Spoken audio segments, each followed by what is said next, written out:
Welcome to Wine.com Experiences. I'm Gwendolyn Osborne. Thank you for joining us today. We are going to be talking to two legends in wine country, both in the food and wine part of that. David Duncan, second generation owner of Silver Oak, and Charlie Palmer, acclaimed chef and author and restaurateur, hotelier. Two people who've kind of just made Sonoma and Napa what it is today. So talking food and wine, doing some pairings, very excited about this. Thank you to everyone who submitted questions beforehand. We're going to answer all of those as we talk today.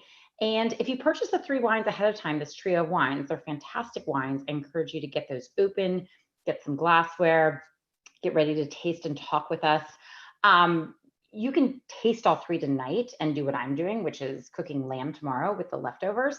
Or you can wait a little while and taste some others and watch us again on our YouTube channel. The Wine.com YouTube channel has all of our old videos, but I really encourage you to open them all now. I think you can do it.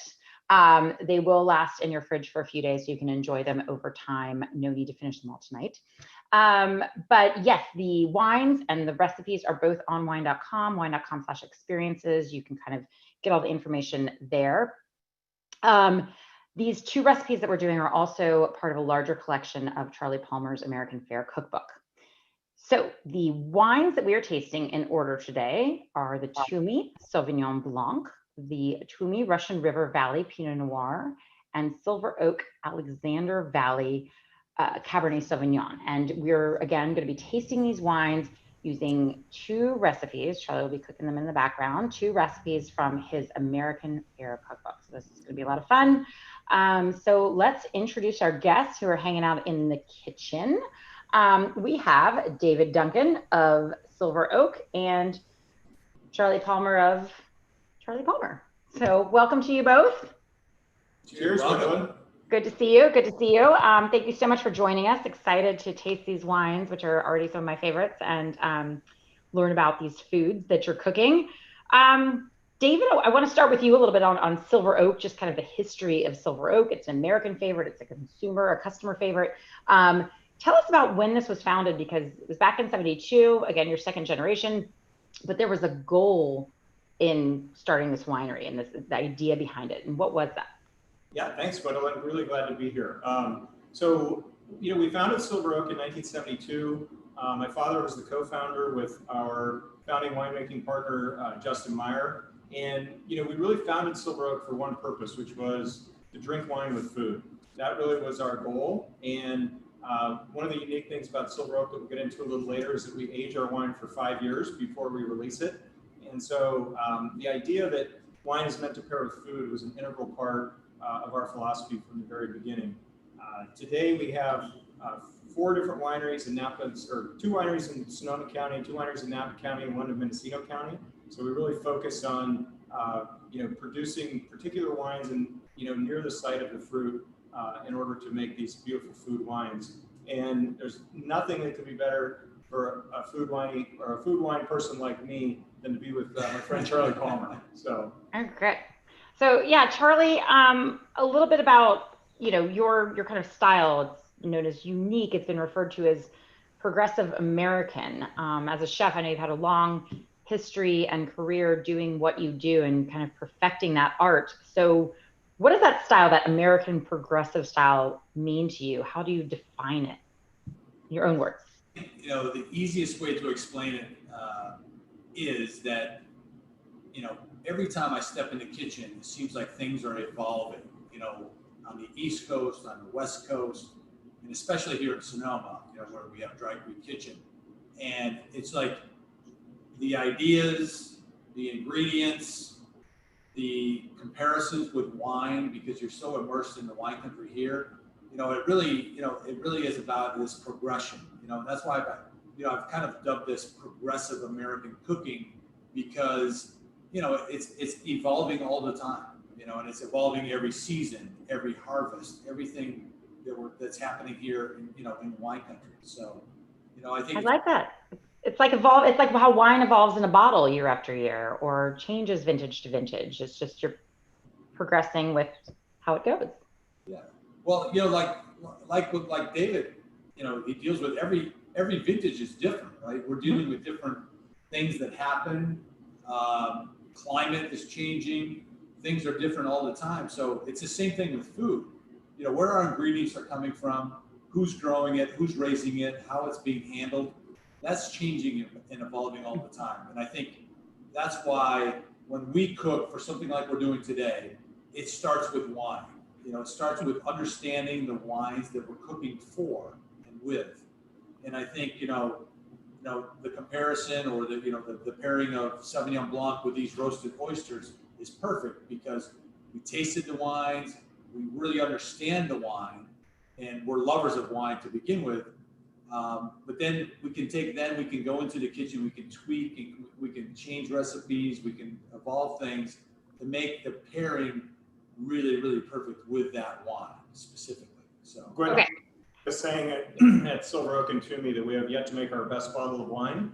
And I think that fits in with Charlie's philosophy around food. Like, we're always trying to do things better, whether it's in the vineyard, our winemaking, anything that we can approach. We actually take that to our guest visit, to anything that we can do to make the wines better. And I think that's what Charlie's talking about too. Is always got to be progressing.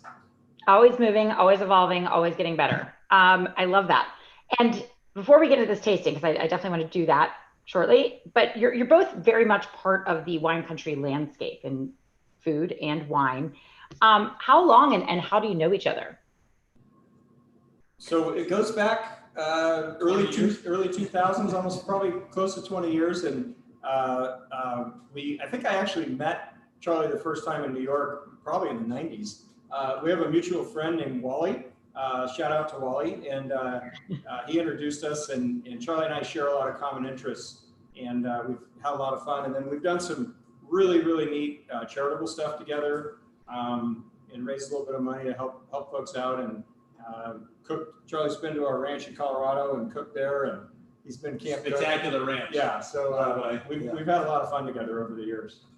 Okay, well, I'm glad you're both here to kind of talk about this and work with each other's style. So the first wine we are going to taste is the Twomey Sauvignon Blanc. So here's the Twomey. I want to taste this now because I know it's sourced from both Napa and Sonoma counties, right, David? It's got the kind of almost half and half. Yeah, so our Twomey Sauvignon Blanc is one of the things that we're really proud of is it's 100% estate grown, which means that we own the properties that the wine comes from, the grapes come from. And we actually own 2 vineyards in Napa County and 2 vineyards in Sonoma County. And they each bring different elements. All 4 properties bring different elements to the wine. We really, again, make this Twomey Sauvignon Blanc be very approachable. The wine that we're drinking today is our 2019, so this is not aged, in the same way as our reds. But we really make this be, delicious food wine. I'm really excited to taste it with the oysters. We kind of look for this crisp acidity, which makes it pair with food beautifully. But also, we have vineyard properties that also bring a little bit of stone fruit and some unctuousness to it. No grassy flavors. Not a fan of grassy flavors in Sauvignon Blanc, so we try and move away from that. But this is our 2019 Sauvignon Blanc, and we just released this in May, so it's pretty fresh. Out of the winery, and I hope you enjoy it. I love it. We do, yeah. So I think this is a perfect pairing, and that, I have to say, I don't think that happens a lot.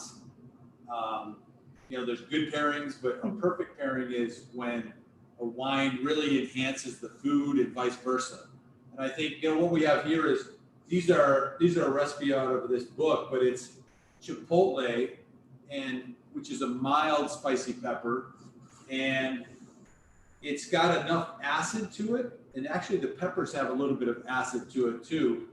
And the clean acidity of this Sauvignon Blanc paired with this oyster pairing is really perfect. And I've tested it. I mean, I have to say this is kind of like my house wine. So I drink a lot of this. And so if there's something I understand is this Twomey Sauvignon Blanc. And and I think this is really one of those moments when we have something that's really perfect together. Yeah, we talk about wines as being food wines, but I think that oysters I would call a wine food where when it's paired really well, it makes a huge difference both on the food and wine, and they just kind of seamlessly make each other happy. What in this recipe are the oysters cooked at all, or are they raw? Tell me a little bit about what the flavors are. You have the chipotle and the peppers. Yeah, raw oysters, the chipotle butter, a little bit of breadcrumb goes in the oven. We did these here in the kitchen here at Silver Oak. We could do it in a wood oven, but it's very, very simple, and it's just barely cooked. And these are Tamales Bay oysters from our friends over in Hog Island, so it couldn't be any fresher, which is, whenever you're dealing with oysters, it's about the freshness. But again, it's not like you want to taste the oyster, so we're enhancing that taste and we're not overpowering it. And when you taste this with the wine, which David, here's a yeah.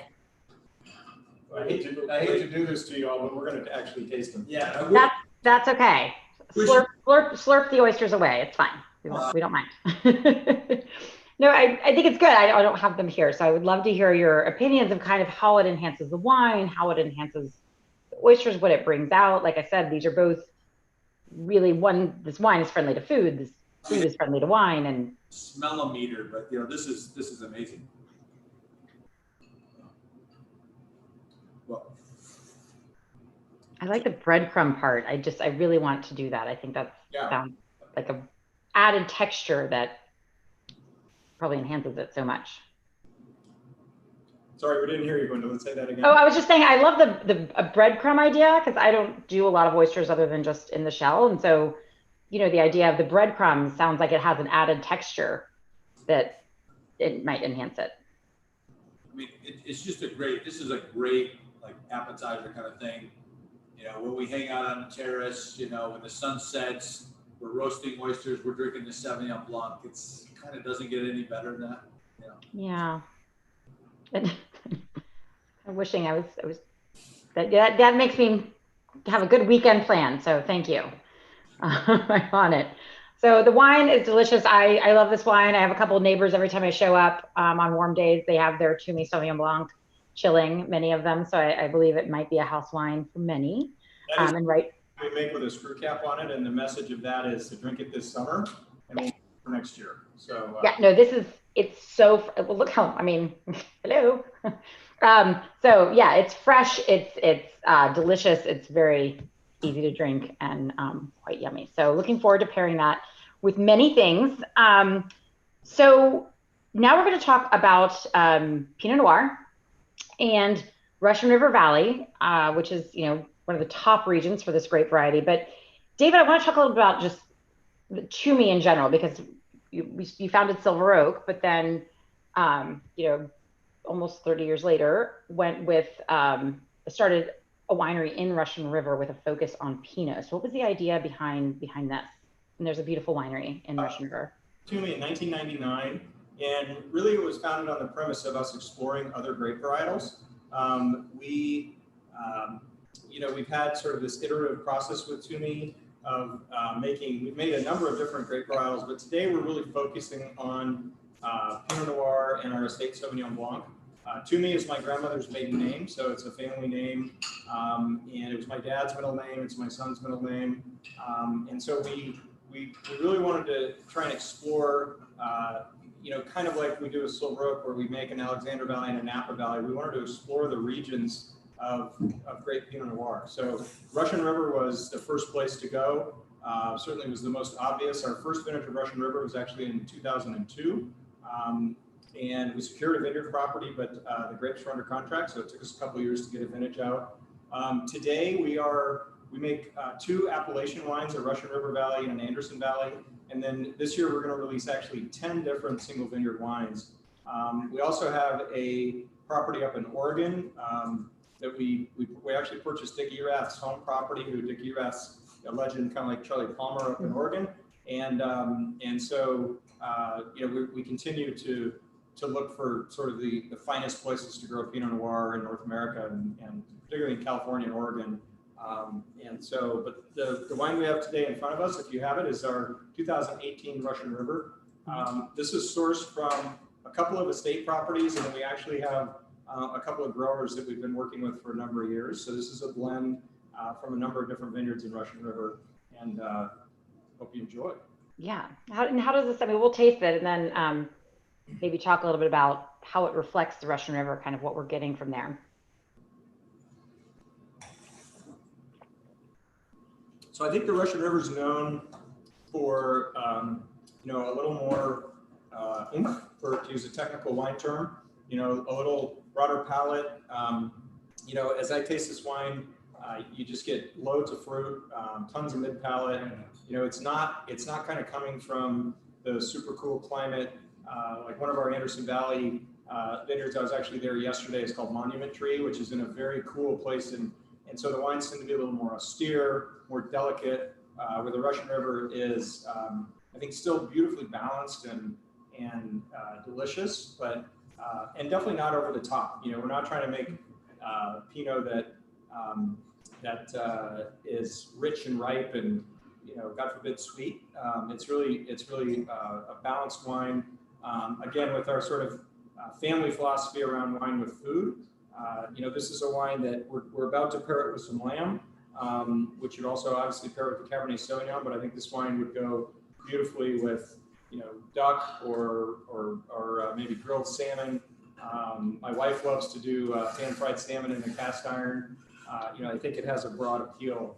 And then, this is our brand new release of the Russian River. We just also released this in May. And I think this wine in 5 to 7 years, this is a wine I'd maybe lay down for a little bit. So it's kind of a cult right now, but showing really beautifully. Well, I love that you make this for people just to have, but that you also have the different single vineyards that kind of showcase, because that's what, Pinot does so well, is it just kind of takes on all these nuances from exactly where it's grown. That said, I think that blending from different sites also can bring so much to the wine, and this is one of our favorites as well. So, and again, as before, we have a dedicated winery on the other side of Healdsburg, just a couple miles down West Side Road, about 8 minutes from Dry Creek Kitchen. 2 minutes from my house. 2 minutes from Charlie's house. That we produce this wine. We have a dedicated team that's what they do, and we have yet to make our best bottle of Pinot, but we're sure working at it. Well, good. I will keep trying it and let you know. Okay. When you do, I will keep you posted. But it's tasting pretty good. The other thing is, I think that didn't this come in second, like for 2 years, at the Mr. Palmer's Pigs and Pinot? Listen, David and the whole Twomey and Silver Oak team have come in twice as runner-up at the Pinot Cup. And I would take that over first once. I'm just gonna say, if you can come in the top two. But I want that pig. So. And I think this year probably they would have taken the cup, but unfortunately, with things that have been going on, we had to postpone until next year. But it's great Pinot Noir. We've had the great good fortune of tasting a lot of the single vineyard Pinots that Justin is putting together, as well as the blend.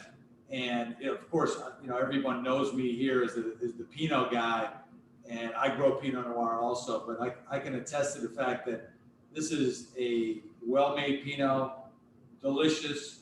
And what I've done today, I did a rack of lamb out of the book.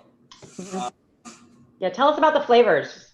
Yeah, and I think it's really here that and we're going to get on to the Cabernet, but I think obviously port and Pinot Noir is what I've been establishing somewhat as a religion, but I think lamb has a diversity of flavor, depth of flavor, and umami that works well with a lot of red wines, but especially with Pinot and especially with Cabernet. Everybody thinks about Cabernet with beef, and that's okay. That's good too, because I'm a huge proponent of great steakhouses and beef, everything like that. But I think lamb is really a little more diverse in that sense. And I think what we have here, is a roasted rack of lamb. The recipe's in the book, of course, but it's really pairing well with this Pinot, but it really works well with this Cabernet too.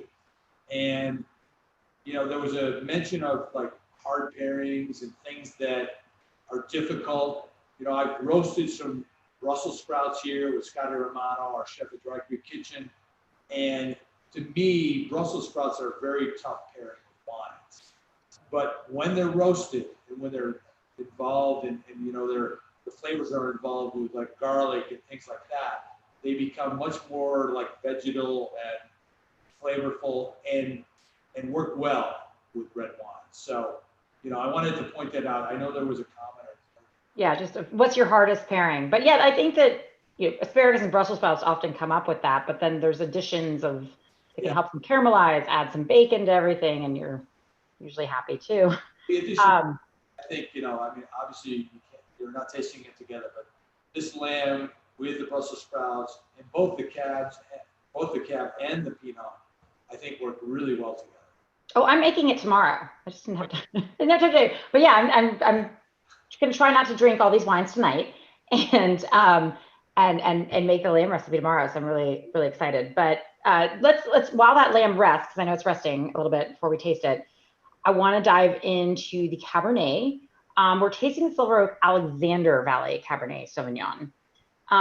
So I know that Silver Oak started with this idea of Cabernet and doing Cabernet very well. You started in Napa, but then moved into Alexander Valley. What was it about Sonoma and Alexander Valley that made you want to do something there as well? Actually, a little bit of history about Silver Oak is that our first vineyard source was actually in the Alexander Valley. Oh, never mind. It's a vineyard called Los Amigos, and unfortunately we don't own it anymore, but it's just 2 miles from where I'm standing right now. It's still there, and it's still called Los Amigos. And the Los Amigos were my dad and Jack Novak from Spotswood, and you know, they were great friends. And so there's a long story that we won't have time to cover, but we actually started in Alexander Valley back in those days in '72. There wasn't this distinguished, you know, it was called the North Coast. There wasn't really even appellations. There were no sub-appellations. And so we were sourcing Cabernet from the places that, you know, we thought we could grow great wine. So as things have advanced, of course, you know, today we have 2 different wineries, which we've had a separate winery in the Alexander Valley since the early 90s. 3 years ago, we actually built a new facility where Charlie and I are now. We're standing in our kitchen here just outside of Healdsburg. We have new vineyard plantings here. We're very excited. Is this where you are? It's actually a picture of our tasting room. Oh, it's beautiful. Inside that glass wall there. And, you know, we focus on the two wines, one from Alex, one from Napa. This is our 2016 Alexander Valley that we generally release the first Saturday of, not generally, for 49 years, we've released it the first Saturday of August, and we never taste it before that, but we're making an exception this year because of all the craziness. So here we are. And but this is our 2016 vintage. Very excited to have it out. And, you know, I think it's again, just a beautiful food wine. I actually haven't tasted this very much recently because, you know, we've been waiting to release it. And so as I approach this now, the thing that I love about Silver Oak, and I think what makes it such an excellent wine with food, is that finish.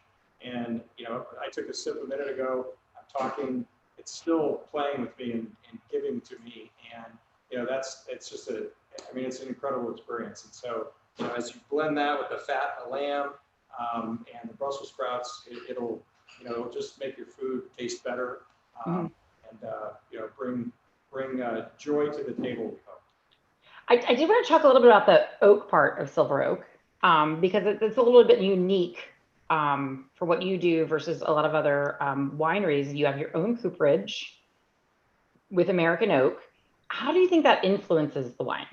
Well, you know, it's really interesting, and I hope sometime we have an opportunity for you to come taste the blends that we put together before we put them into the barrels. But I always like to answer this question by saying it's fruit first. So it's absolutely our vineyard sources and our winemaking that makes Silver Oak what it is.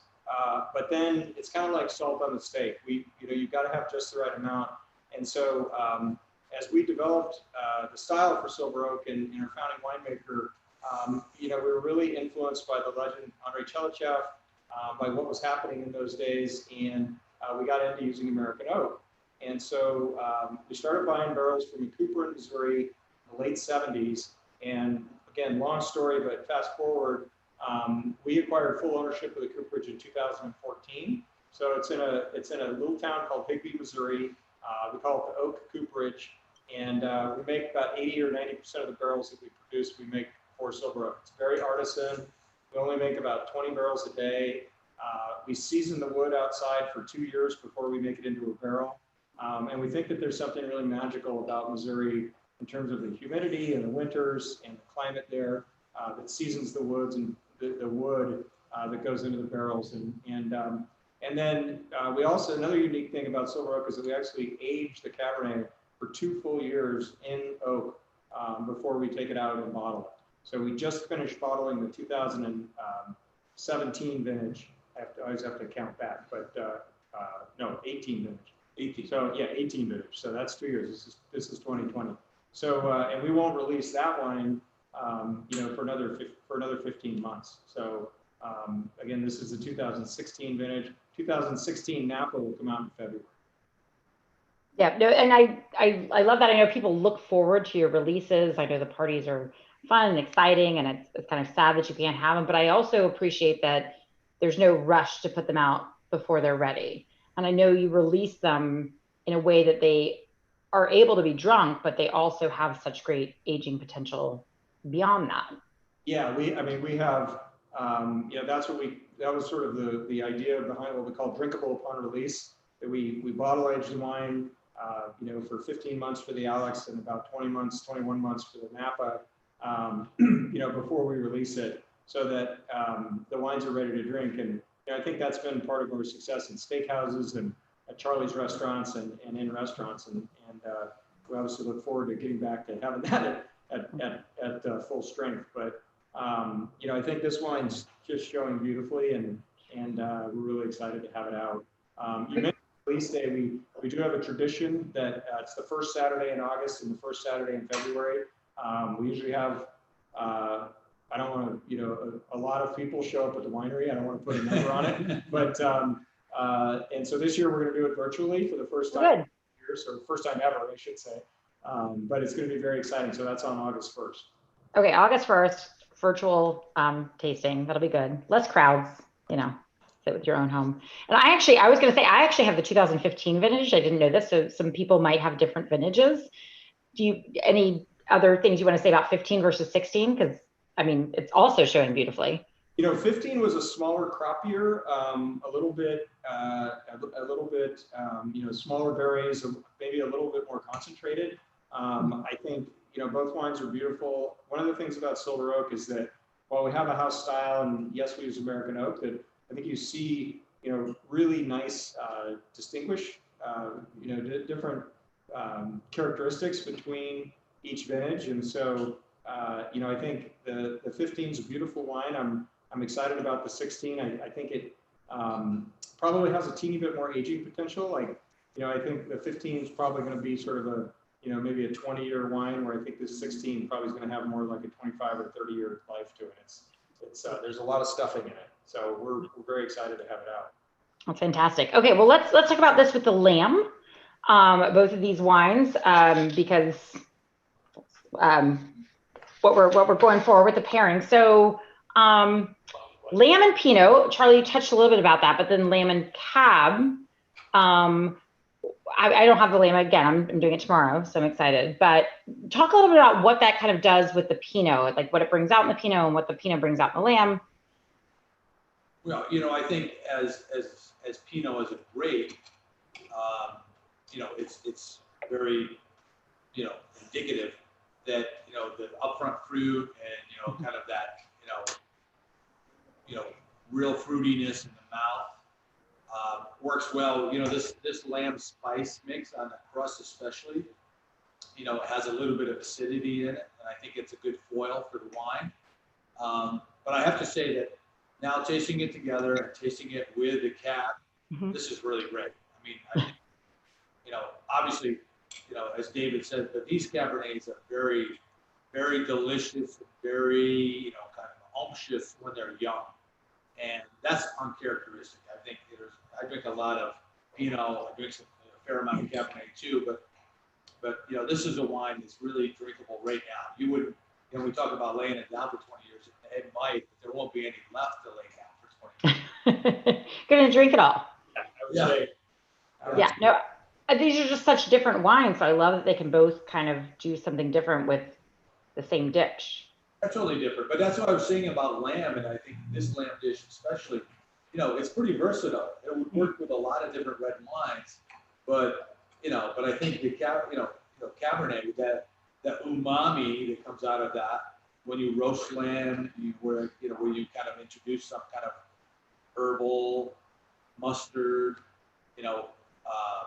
saltiness to it, really works well with the fact that the wine has a good amount of acidity, but those soft tannins, that's what these are. I mean, I see these as very soft tannins. It's uncharacteristic of a young wine like this, but it's really, really mellow and nice. That's the drinkable part, the base part. It's drinkable, right? We can drink these wines.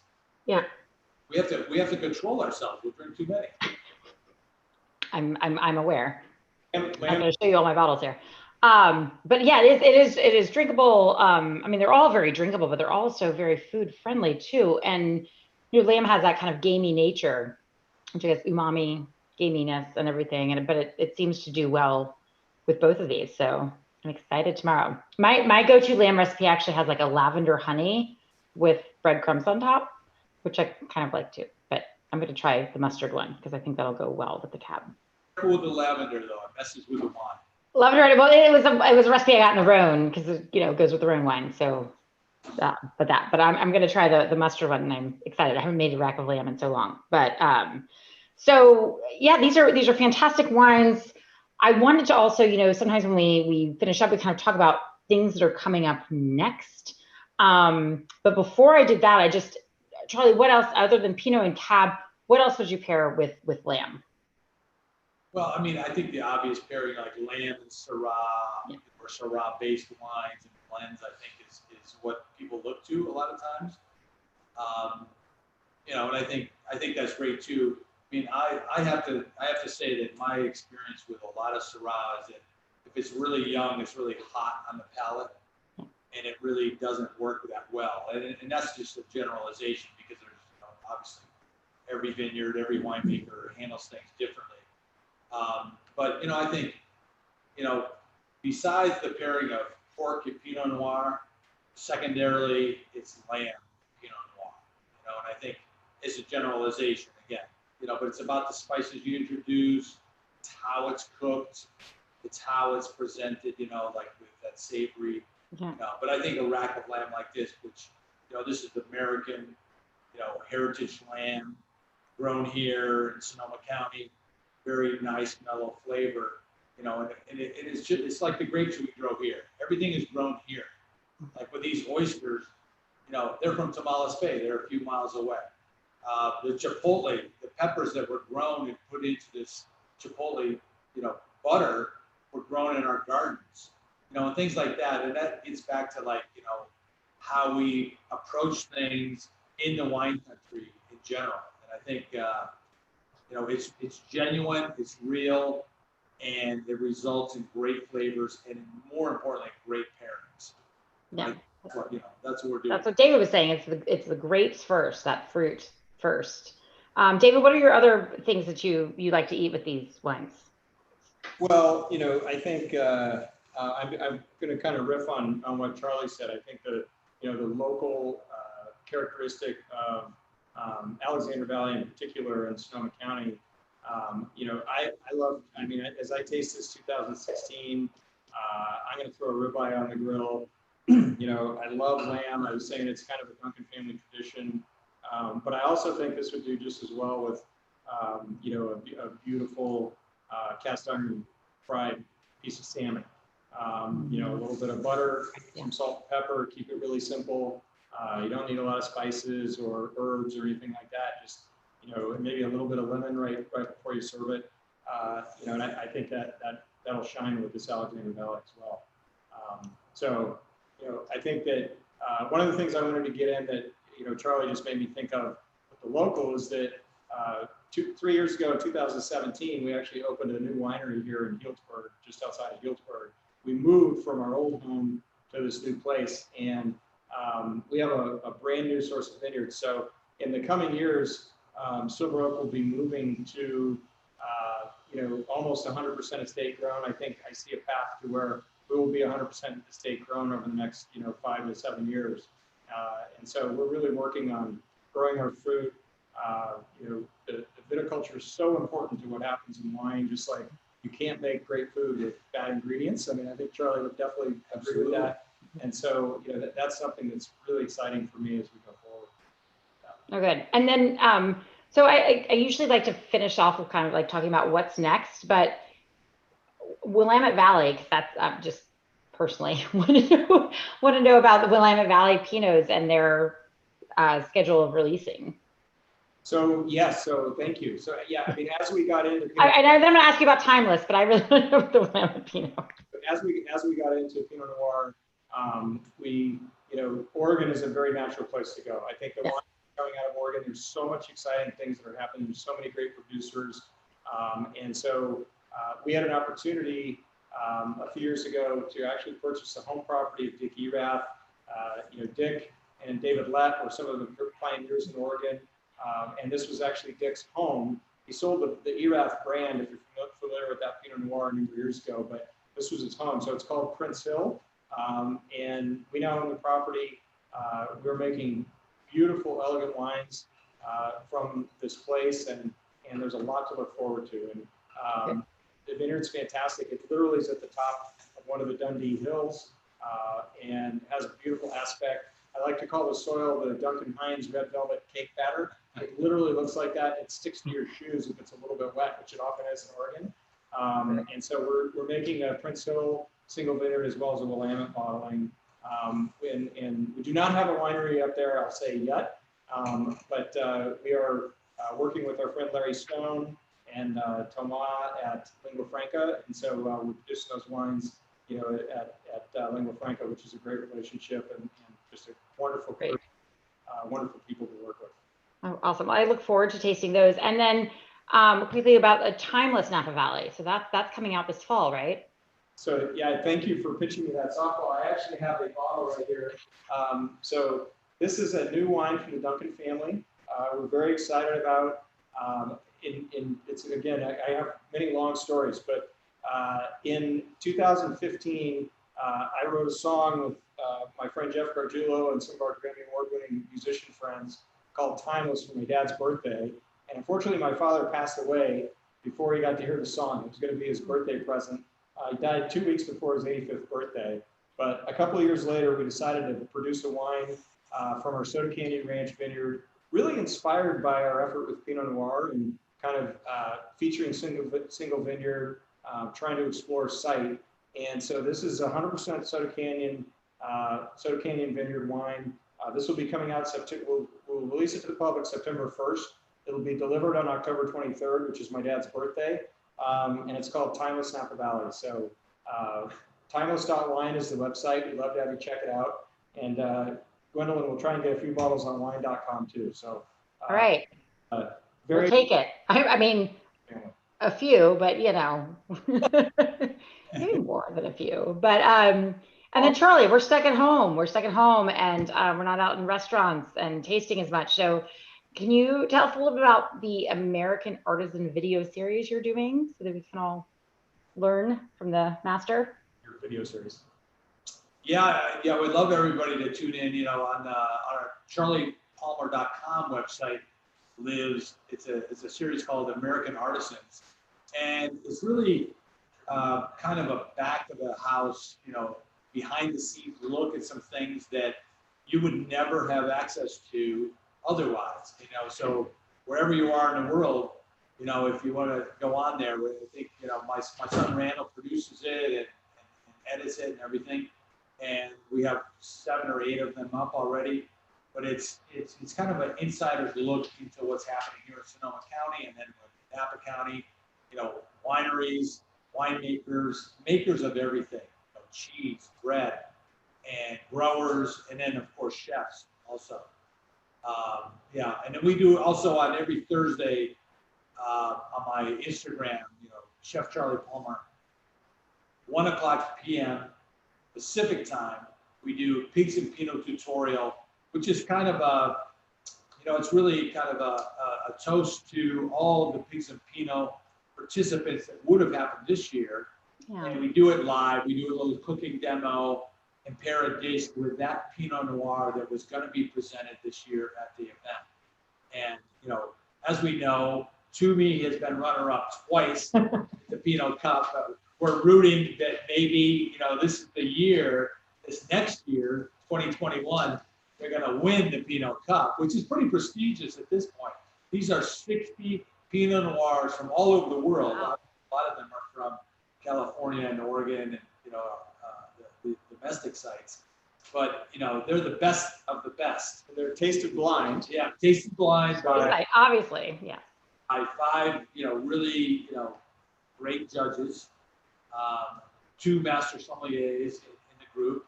And, it's pretty amazing. But we're having a lot of fun with it. If you guys want to, anybody wants to join. Yeah, we absolutely will. That sounds so much fun. I'm glad that, we're doing what we can to add the virtual to what we would normally be doing. So thank you both so much for being here and sharing the story of Silver Oak and sharing some of your fantastic recipes, your master chef skills for us. For you at home, if you didn't get a chance to purchase this trio ahead of time, it's still available on Wine.com, as are these 2 recipes, the oysters and lamb. You can download them there, but they're part of a larger collection, the American Fare Cookbook, which, Charlie, you have there in front of you. But yes, snag the wines. This is a great trio of wines. I'm excited to make the lamb tomorrow for myself.